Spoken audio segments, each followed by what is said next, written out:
Hello guys, I'm Fanny. How are you today?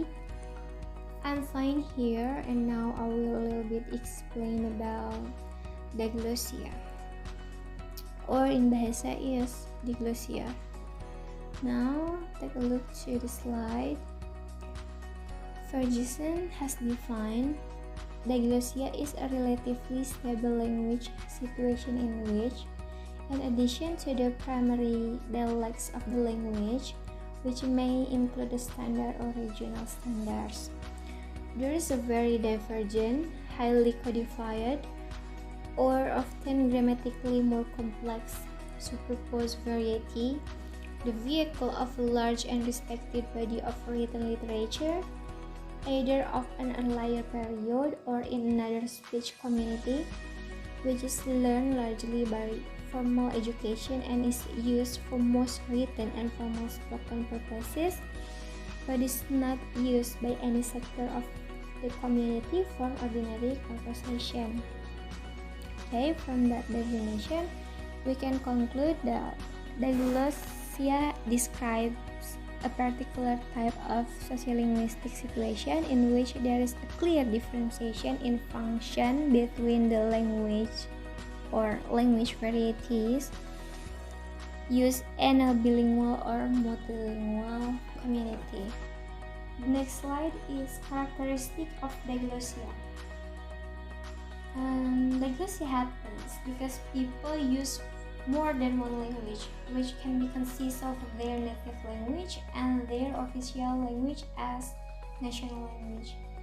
In Diglossia, basically, people use one specific language in certain situation and another language in another situation.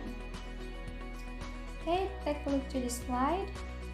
The first characteristic is prestige. Prestige speaker consider high as the more powerful and low is a number of respect. High is high variety and low is low variety. So it is like high variety is more positive than low variety. Next is acquisition. The main difference between high and low varieties is the way of acquiring each one. Low variety is usually used by adults while speaking to children, and children use it among each other. The high variety is taught, whereas the low variety is learned, like that. The next one is literary heritage. It is like poetry was written and introduced in high variety. In most Diglossic language, literature is written in high variety except what is known as folk literature, which is written in low variety. The next one is standardization. Grammar system is the main point in high variety. This is the important one. Important case. Ferguson calls high variety as grammatically more complex, while Kay says that high variety may be viewed as a marked system and the colloquial as a marked system. The next one is phonology. High and low variety vary in case of phonology. In using high variety, phonology rules are most important, but in low variety it is not really necessary. And the last one is lexicon. High and low variety has differences in case of their lexicon. High variety includes in its lexicon some rules which have no equivalence in low variety. Varieties of Diglossia. Diglossia has two types of variety. We have already mentioned it before. The first one is high variety. It is like formal. official, professional, like that.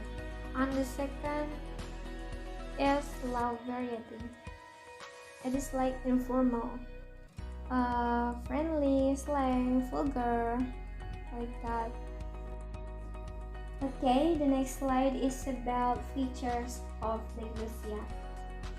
Diglossia has been used both in a narrow and in a much broader sense. In the narrow and original sense of the term, it has three crucial features. Number 1. Two distinct varieties of the same language are used in the community, with one regarded as a high variety and the other a low variety. Number 2. Each variety is used for quite distinct functions. High and low complement each other.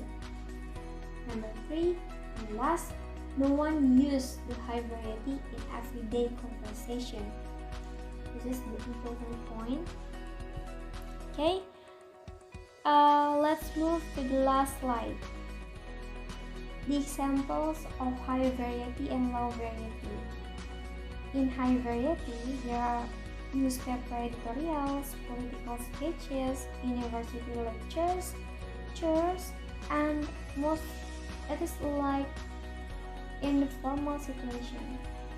While low variety, the examples are giving instruction to waiters, personal letters, radio soap operas, and so on. It is like more non-formal situation.